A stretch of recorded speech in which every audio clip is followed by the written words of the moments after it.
Welcome back to the Total Focus Podcast, episode number 6. Our special guest is Sasha, a former Miss World Virginia 2016. Not only is Sasha a former title holder, but she's also an author and a public speaker. So please stay tuned and enjoy this lovely interview. I have a special guest this week, Sasha. She's a former Miss World Virginia 2016. Yes, that's correct. Yeah. All right. Well, welcome to the show. Thank you so much for having me. So one of the reasons why I wanted to have Sasha on the show was Sasha is a perfect example of someone who has taken her pageant experience and then transitioned into acting. And she's also doing hosting. So I really want to give everyone who's out there who's listening an opportunity to understand that pageantry is an avenue to other things and actually a good leap to the next opportunity in life. So absolutely. Is that how you see it as well, Sasha? Absolutely. Pageants have honestly changed my life, and I'm so thankful for it. I have a funny story about how I started because I love the funny stories, please. So my very first pageant, I had no idea I was actually competing. My mom signed me up for my first pageant without telling me. She told me about 2 weeks prior. I was completely against it. She told me it was too late. She had already, submitted all the paperwork. She's like, you can't back out. You have to do it. So I competed and I started off in the Miss America system in the teen division. Did my first one, didn't win, but fell in love with pageantry and everything that it has to offer, and everything that you can offer to the pageant world as well. So ever since then. So let's focus on that first year. So sure. For someone who's starting out, what was the concern for doing it that first year? Because your mom just automatically signed you up. My mom did kind of the same thing, but she signed me up for a job. Yeah. She told me you have to go to work and make some money for us. Right. But at least she made you, I'm going to buy you a beautiful dress and make you look beautiful. So totally. It's a good life. I'll take that automatic sign up over getting a job. So that experience from like never been in pageants, like what was that? You said three months experience? It was actually only like 3 weeks prior. Okay, so 3. Yeah. So what was that 3? Okay, another. So this is becoming like a really weird story. Yeah. We have multiple people we've interviewed on the show that have basically signed up and done a pageant in 3 weeks' time. No way. Yes. So I think you're in that There's kind of a trend. karma. There's karma. Yeah. So again, I'm going to mention to our guests out there, to our listeners, just because there's only 3 weeks left does not mean you cannot do that pageant. Okay. Absolutely. Okay. So what was that mindset that like you were in? I'm like, what are we doing? How's that? So give us an idea of how. Yeah, absolutely. So I was only 15 years old. I was a sophomore in high school. And I've always been a very reserved person, but I believe I was even more reserved when I was younger. I was always involved in music and dance and sports. So I was always very active in general. So my mom basically told me, practice your talent. You're going to play the piano. And, I grew up playing the pianos. When I started, I was about 4 years old. So I played from the time I was 4 years old up until 6th grade. And so I just got back on the keyboard and I listened to my mom. Now, piano's really difficult. Is it easy like a bike? You instantly like know how to do it, or did you have to have a refresher course? Or? Absolutely. No, it's actually like muscle memory. Yeah, after so many years of playing and being able to read music, it wasn't too difficult. The hardest part was just picking out a song. Okay. Cannot even tell you what I played, but I did pretty good. So do you think you could still play today? Absolutely. Awesome. I could. I just find the piano to be so elegant, and it's such a great talent to have. Yeah. But you have to, it's like learning a bike, but 10 times harder. Yeah, it is. But if you put your mind to it, oh, absolutely. you can definitely learn it. And our brain is what holds us back. Absolutely. It's not physically, it's our brain. Yep. So mom says we're going to do a pageant. Mm-hmm. She tells you you're doing. Yes. She tells you you're doing piano. So what about the dress and the shoes?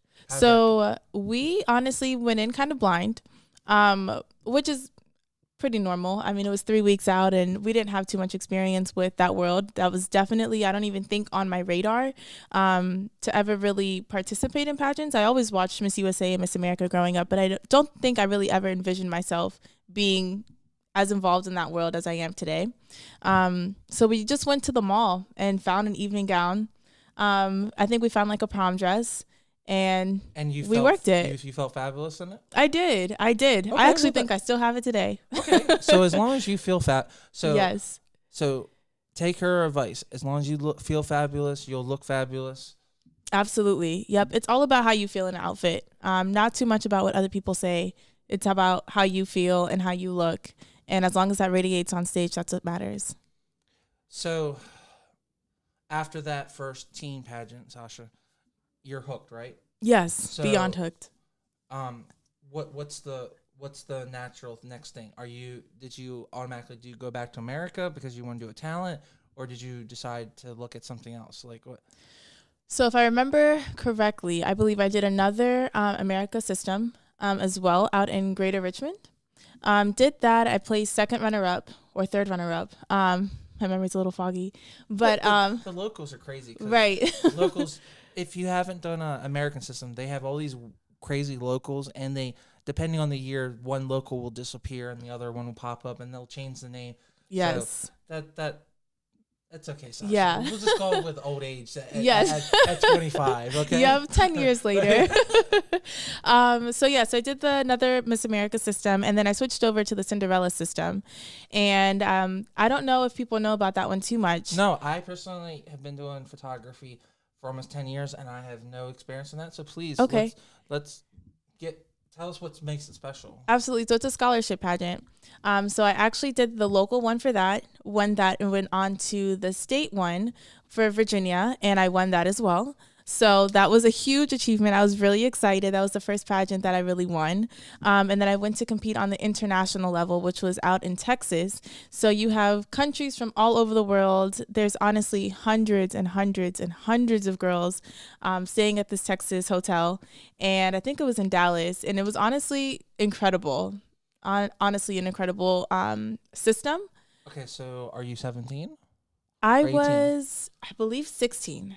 So that's I was to have that experience and get to travel. Like I didn't get that experience when I was that young to do something. That's cool. Yeah, it was amazing. You're competing with you, so it must have been more than 50 people, right? Oh yeah. Okay. I believe in my category there was easily over 100. Because I thought you said you'd won a state title. So did you win the national title with them? And then not the national title, just the state. So this was the national competition, but they grouped in other countries. Exactly. It kind of skipped the national level and just went straight to internationals. That's awesome. Yeah. Okay. So it was neat. I had friends from like the Bahamas the Bahamas. So you had all but then you had all 50 states as well. Exactly. Wow. Exactly. It's a lot. That's a totally different way of doing it. Very, very different. Okay. But it was an amazing experience. I got to travel with my family. We got to go out to Texas and spend about a week, maybe a week and a half out there. So it was really nice. So is that a system, if you're getting scholarship money, mm-hmm. Do you think they should do that over America at this point? Or do you think what's the difference between that? Because America has a scholarship system. Is there any difference between them two? In that regard, I think it really just boils down to preference and what your personal goals are. Do they both do talent? Yes, okay. They do have a talent competition as well. I believe with the Miss America system, you're going to go on, obviously, to Miss America's Outstanding Teen. I just think it's different levels of exposure, personally. So some of the other systems do like a runway show kind of a competition, mm-hmm. or public speaking. Does that system have that separate competition portion? It does. That's cool. So, it does. So one of the things that it does offer, it offers you opportunities to have different titles in certain categories. So exactly. So even if you don't win the state title or national title, but you could win best speaker or best or not if I remember correctly. Okay. No. So you still get just the state title, but they do have those extra divisions that factor into your overall score. Okay, those are things that okay. Mm-hmm. So they have other competitions that help your overall score. Exactly. Okay. So it's not just 4 categories, it's multiple. Right. Oh, well, all right. Yeah. So it was neat. So that's what makes it different. Yeah. Okay, so if you're really well-rounded and you have more talents than just like really well in bikini and good dress and you have good talent, but maybe you're a really good public speaker, all kind of stuff. And you can do so maybe that's where that competition, because it's more demanding. It sounds like there's more things to. There's a couple more rounds, I guess you could say. Okay. Yeah. So that's what. Okay. Mm-hmm. So the following year, what did you decide at this point, or did you skip a year? What did you do? I actually took a break for a little while. So I graduated high school, went off to college, and it wasn't until my sophomore year of college that I decided I wanted to get back into the pageant world. So I kind of immersed myself in the fashion world to get prepared for the pageant world. So I started auditioning for runway shows and really wanted to make sure that I perfected my stage presence. So that's how I got my practice. So were you going to New York to do that? Actually, DC. Okay. Yeah, so I auditioned for DC Fashion Week my sophomore year of college. So our listeners out there, that you don't have to do it in New York, right? You could. No. There's opportunities to do the clothing line runway shows in New York, in Baltimore, DC. Yes. Okay. Absolutely. Because sometimes people look at I want to do a runway show, but I have to go to New York. So you're saying that you just need to look for the casting calls. Absolutely. And where would you find those? Would those be on Facebook or? Yeah, so there's a lot of avenues actually nowadays. You can go on Facebook, you can go on Model Mayhem, you can go on Backstage.com, you can go on, if you're from the DC area, Brian Dragon UK Connects. I believe if I said that website right, that's another one that has a lot of regional opportunities. So there's a lot of information out there that I'm actually writing a book for. So if you are looking to get into the fashion world as a freelance model, I've been doing it now for about 5 to 6 years. And I have a lot of, insights and things that I've learned that I would love to share with the world. Well, and I would definitely encourage you to seek out Sasha's book, because if anyone here has the knowledge to help you with that would be Sasha. So I'd be really interested in and looking forward to that book coming out. Do you have an idea when that book's going to be coming out? My goal is the summer. Okay. I've been working on it for about a year now, so I think it's about time to just push it out and be done with it. So is it going to be more like a self-help book, or is it more like a story of your experiences with tips I was trying to get a runway, and then here's some helpful tips like that. How do you have your book set up? Yeah, so I kind of have it like a combination of both. I'm sharing personal stories, things that I've experienced. When I started off, I was definitely more of a curvy model. Entering the fashion world as a curvy model is not the easiest thing to do. So I share some of my experiences, including my first time auditioning for a fashion show. But then I also just kind of give you guidance in general about how to know what the industry is like, kind of knowing where you fit, where you want to go, how to figure it all out, how to pick safe castings. There's a lot of scams out there.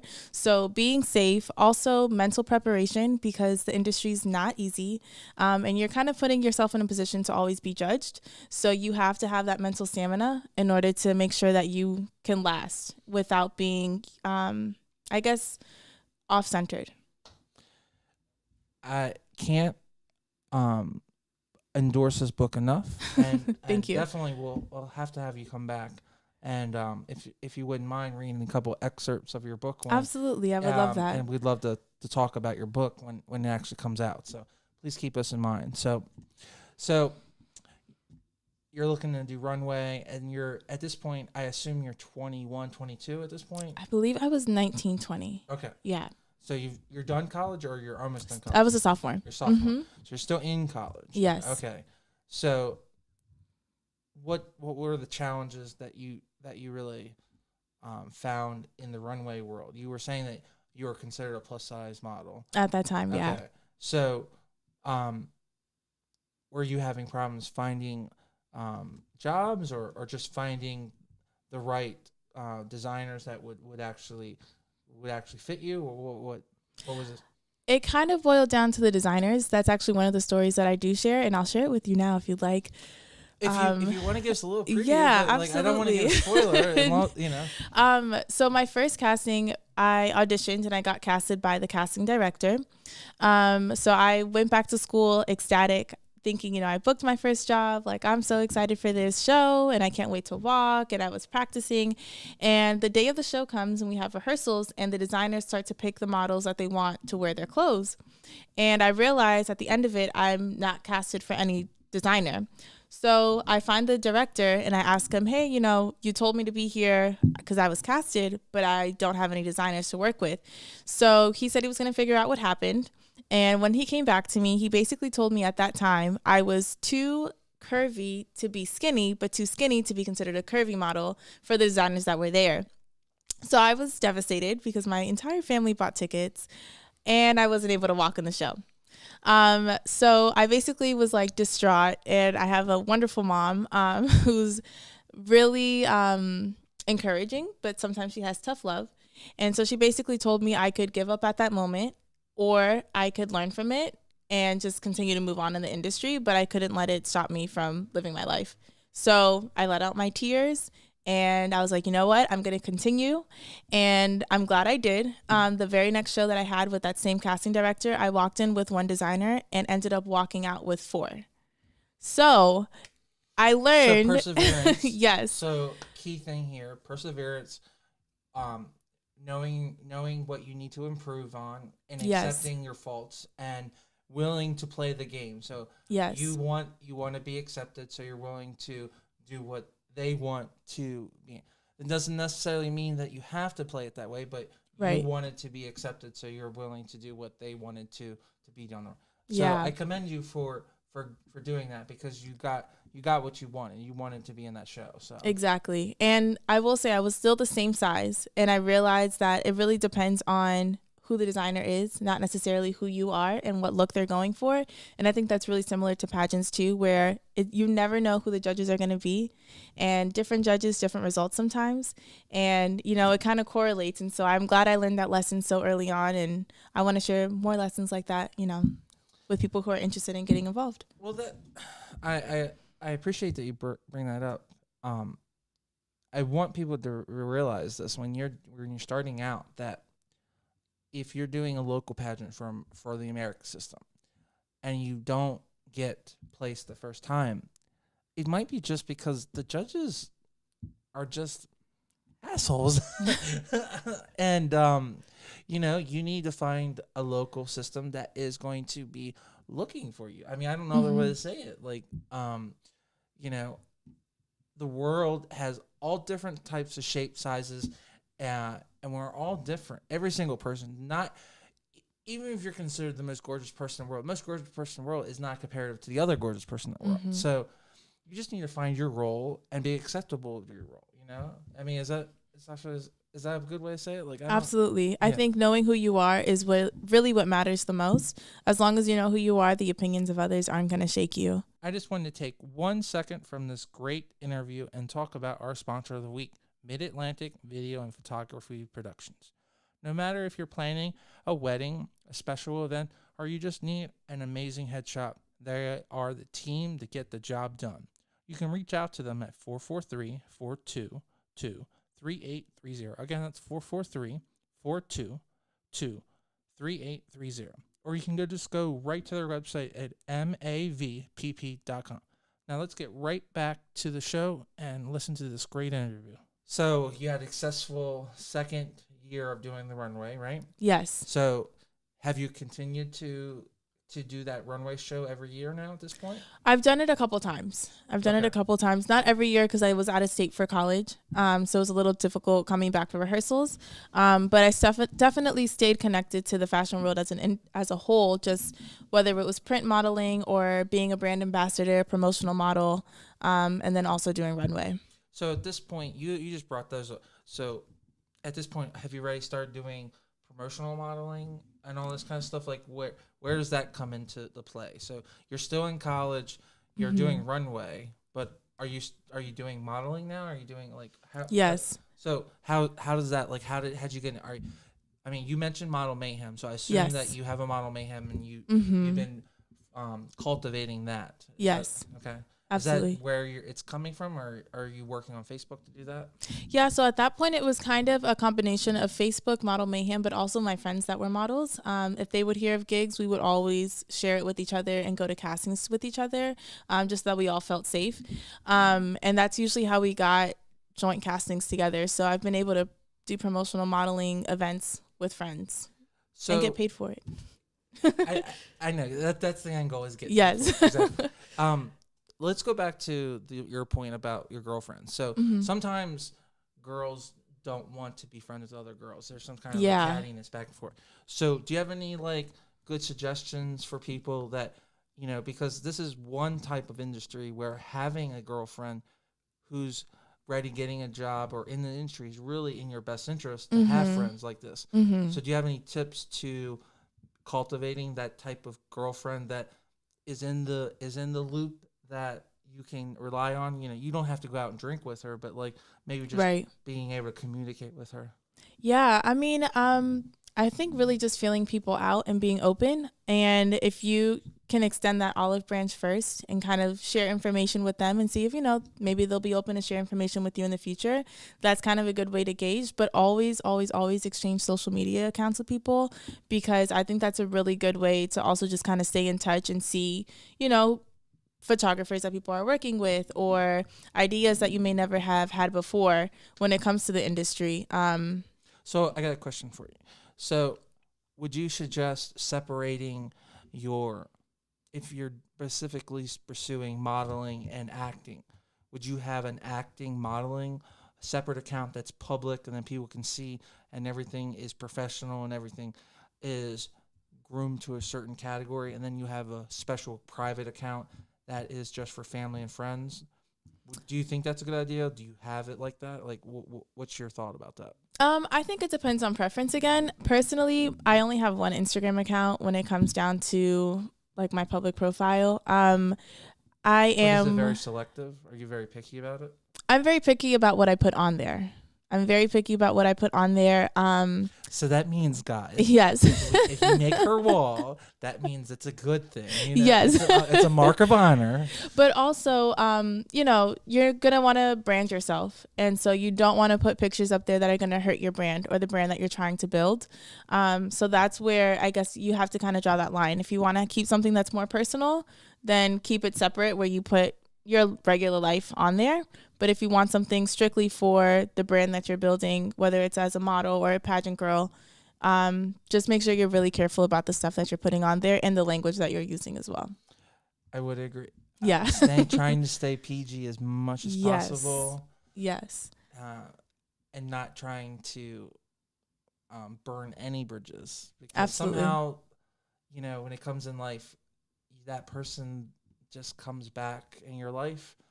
So I personally, from experience, I would say you're not going to get along with everyone in life, but try and just be cordial, I guess is the best way. Absolutely. And you should also, on the other hand, not try to burn their bridges. You shouldn't attack them physically or verbally either. So I think that's a good thing to learn, you know. Absolutely. I think what's the saying? Do as you do unto others was as you know. I think that's a perfect way of summing up that. So yes. So you're in college. You're almost graduated. You've done the runway show now. Okay, you've done paid modeling jobs. So like, your confidence must be like super high at this point. Like you're like still like you're really like driving, right? And everything's going well. Where does the hosting and public appearances come in? How's that? Where's that come in? Is that the Miss World competition? Is that how that came into being? Like, so actually, because of my first pageant, I got sucked into the pageant world, as you know. I was actually planning on becoming a doctor ever since the time I was 4 years old. You get a lot of apples, you know? Yeah. Is that what you give a doctor? No, it's a teacher is an apple. Yes. So, I don't know what doctors get. I know if you eat an apple a day, it keeps the doctor away. Well, maybe you get a lot of victims because right. You're like, I want to be hurt just so you can help me. Yeah, so I thought I was going to be a pediatrician my entire life. That would be a perfect. You don't have to worry about someone getting like really sick and like they're so cute. They're adorable. Squeeze your cheeks. But after getting into the pageant world, I realized I like the entertainment side of pageants in general. So I decided to be a double major in college, and I was a double major up until my last year when I decided to drop pre-med and solely just graduate with my degree in communication studies. So after college, I competed in the Miss World America system, and that also has a public speaking component. That system's known as the Olympics of pageantry, which I definitely think it is. There's a lot of different categories and divisions to that system. But that's also... Well, most people think there are like four. I mean, in America, most people think that America and USA are the big ones because they have a TV contract. Right. But in the entire world, most people consider there are 5 major titles. One being Miss World. Yes. And like that's a huge deal because the crown alone is worth like $100,000 or something. It's something crazy. And like it's the crown they've used for the last 50 years or something. So and it literally is passed down every year. From queen it's so to queen. heavy that they have like cushions around it. It's beautiful. It's pretty intense. It's amazing. And the sash they use as well, guys, has like metal clips, like. You have like a cloth material, but there are metal clips that are like totally wicked, like totally like. If you just like design, you need to look it up because each year is a little different. The sash is a little different, so that's where the uniqueness comes in because the crown doesn't change, but the sash changes just a little bit. So. Yeah. So you must have fell in love with the concept of being Miss World, then, right? I did. So it was just really did. I competed in that system 2 years in a row. My first year, I was second runner-up, and I ended up winning the Miss Virginia title because of it. Okay. Because I placed the highest in my state. So for people, how would you compare it? Is it comparable, like the way they score things in USA? Like, is that how the competition, like, or is there more components, like? Way more components. So there's, I believe, like 6 or 7 different categories. So you have a social media component. You don't have swimsuit in that. So that's actually what makes it a little different. They took out the swimsuit competition a couple years back, but you do have a fitness competition. So we had like a Spartan race when we did it outdoors in the middle of July. So it was hot. It's really hot. And if you don't live on the East Coast, that's like extreme heat. Yeah. And humidity. Like you're really challenging people. Yeah. Absolutely. So I'm trying to think of Fahrenheit because you never know if any. It's only in America we talk about in by night, in degrees, but like everyone else. But it's really hot, like yes, center of the earth, like red hot, like. Okay. Yeah. And you've got this gorgeous dark skin, so I'm sure you're even hotter because you've just been baking, right? Yeah. Yeah, it was really extreme heat. So what's that competition? So you said is it a race, but are you also doing something in the race, like an actual are you pulling things or are you jumping over stuff like? So every year is a little different. But that first year, we had to carry, I believe, I don't even know how many gallons of water. We had to crawl through different obstacle courses, do burpees, and it was intense. The video is on my Instagram because we recorded each other doing it. So if you go to my Instagram, you will find it. It's a sped up version of the course that we did, and yeah, it was a good workout. Okay, well. What's your Instagram? Because now we're really curious. Right. You fed the little bird. Now he wants more. So my Instagram is @Sasha P.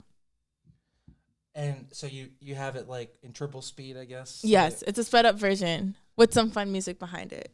Well, of course it's got music. You guys should be super fabulous. Yes. So you said you competed 2 years in that. Mm-hmm. So 1 year you're Miss Virginia, and then how did they do the other year? Were you just an outstanding candidate? Is that how they did it? So when I went back again, it was just as a not a non-finalist, a national finalist. Gotcha. That's how all of the contestants went. How was that experience? Was that different to not be representing a state and go as a national finalist? So I actually went as a national finalist both years. Both years that I competed, the way that they had it set up was that you would compete on the national level, and then that's where they picked out the state winners. Gotcha. Yeah. So everyone was going as a national finalist. Oh, okay. Yeah, but I think they're changing it again this year, where you're actually going to have a state representative for each one. You know, just being representative of a state is really awesome, but you know, being recognized as being an elite talent in anything, no matter if is awesome thing too. So I mean, at the end of the day, you still had a sash that said you were a finalist. So. Yeah, absolutely, and you had to actually apply to even get that. So it was still awesome. It was a great experience. So at this point, you're now finished. You finished college. And you have your degree. What's the end goal? Like, do you want to be a permanent host? Do you want to do a talk show? What do you want? Do you want to be Miss USA? Like, what's like? Yeah. So, as far as my hosting career, it kind of goes back and forth. But right now, I believe my main focus is just being a red carpet host, and being like a guest host on some show. I would love to be like a guest host as an expert. And for my pageant career, I would of course love to be Miss USA. I switched back to the Miss USA system this past year and competed at Miss DC USA, which was an amazing experience. I had dreamed of competing there for years. So just being able to walk across that stage for me was the biggest win. So I don't want to publicly announce, but are you competing this year? Are you willing to say that? Yeah, I will most likely be returning. Okay. Yes. So you guys be all prepared and see, you got some big competition coming your way. So yeah, I'm excited. We'll see what the future holds. I think that the DC system is really an awesome system for people of color because they really do want to give you an opportunity. So it's one of those systems that, like I've always said, it really gives people of color an opportunity, which I think is really important. So they really do focus on that, and that's just obvious. I mean, look at their past winners, and look at the people that are in the competition. So, I mean, it's a fact. So,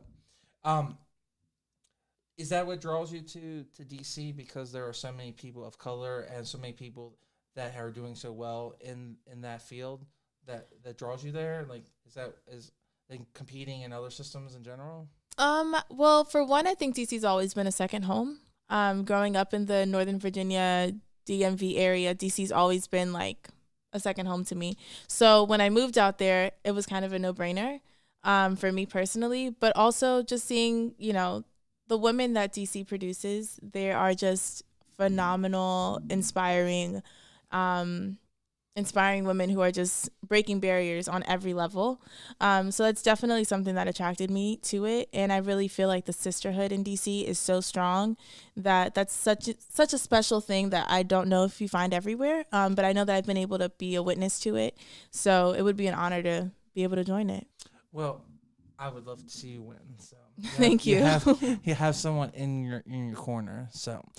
And I personally would love to take your winning photos. So. just saying. Yes, that would be amazing. I just wanted to take one extra second and talk about our sponsor of the week, Mid-Atlantic Video and Photography Production. No matter if you're planning a wedding and you need a wedding videographer, you're doing a music video, or you're doing a commercial, they are the team to get the job done. You can reach out to them at 443-422-3830. Again, that's 443-422-3830, or you can go right to their website at mavpp.com. Now let's get right back to this great interview. So is there anything that we haven't talked about? Because I really want people to understand that you pointed out you can do a pageant in literally 3 weeks or 3 months and be prepared. But you totally explained that life is totally about making decisions at the Yes. last minute you changed your goal. You were going to be a doctor. Now you're going to be you want to work in the industry and do television. Yes. So is there anything in your short life that you've learned that you can tell someone that was you at 16 that wants to start out, that can really give some help there? Yeah, absolutely. One of the lessons that I would tell my 16-year-old self, and I still tell myself to this day, is you need to create your own opportunities. Every door is not going to open for you, unfortunately. And sometimes some doors are just a little harder to open. So in that meantime, while you're preparing, create your own opportunities, whatever that might mean for you in whatever industry you're in. I think that's just so important, and you also gain experience from that, and you never know what might come from it in the future. And so working as a freelance model, I never would have imagined that I'd be writing an ebook for other freelance models, but me sticking to what I was doing and sticking to this path, I realized that people started to reach out to me to ask for advice. And so that's what kind of inspired me to write the book. So I would say create your own opportunities. Don't wait for other people. Life is too short, so just go after it. And for people that want to seek out you personally, how would they get your book? Like, are you going to try to publish it on Apple's platform, or are you going to focus on Amazon? Like, where should they at least search for it when it's out? Absolutely. So my Instagram's definitely going to have the information posted once it's finalized. My website is also linked to my Instagram, so it'll definitely be there for purchase, and then most likely Amazon as well and Kindle. Okay. So I assume it's going to be in the normal file format that you'll work on a Kindle, whatever. Yes, exactly. It's slipping my mind with the PDF version. Yeah, the PDF. Yeah. But there's also a special Kindle file format they have too. But I'm sure those are all things that can be easily. So is it gonna be? Are you gonna have like pictures to show things, or is it just gonna be all text? Like how? What should is it something that you would have like an audio component, like that you could sit down and listen to it, or you definitely need to read and like make notes in the book? Yeah, as of right now, I have it just as text, but I do have worksheets involved as well, questionnaires to ask yourself, packing lists so you know what to take to an audition. So different, So it really is an interaction. It is very interactive, and it's an easy read. Okay, yeah. so it's definitely something that you're gonna need to read. You don't want to have some. Okay. Yeah, cool. Absolutely. So we're at the time where I always give my guest Sasha an opportunity to do any pitches that you want, or tell people how to contact you. So whatever way you'd like that people reach out to you, if you want to help anyone, this is your floor. So tell. Sure. Okay. Well, as you know, obviously I have my ebook coming soon, hopefully this summer. So definitely follow me on Instagram at @IAM_Sasha P. One of the things we didn't really get to talk too much about was the fact that I am Afro-Latina. So I'm all about representation for Latinos in general and for the minority population. So if you ever have a hosting gig, whether it's entertainment or beauty or anything that's cultural as well, I'm definitely available for hire. And then also as a freelance model. Well, thank you so much, Sasha, for coming on. I appreciate. It's always good to bring on people that are still exceeding in life, and you still want to get to the top. And it's always great to have someone who already has the big title on, but it's also great to get a perspective of people that want to achieve that. Mm-hmm. So, and I think Sasha is a perfect person there. She's definitely going to reach the top of the mountain. She just hasn't gotten there yet. So thank you. Sometimes it just takes a couple of minutes. Yes. Sometimes education is more important than the crown. Absolutely. So, and I can't knock anyone that's gonna put their education first. So, thank you, Sasha, so much for coming on the show. Thank you for having me. What a wonderful and fun interview with Sasha. It's always fun to interview people that are still pursuing their goals and are just showing you that you can do this, you can achieve your goals, you can be an author, you can be a title holder, you can be an actor, and you can do it all at the same time. I hope you guys all enjoyed this week's interview. Please stay tuned. At this point, I think we're going to finally have enough interviews in the can that we're going to start releasing them every Thursday, which I'm so happy to announce. So I hope you guys are all enjoying our interviews. Please tell your friends. Please subscribe, and see you guys back next Thursday.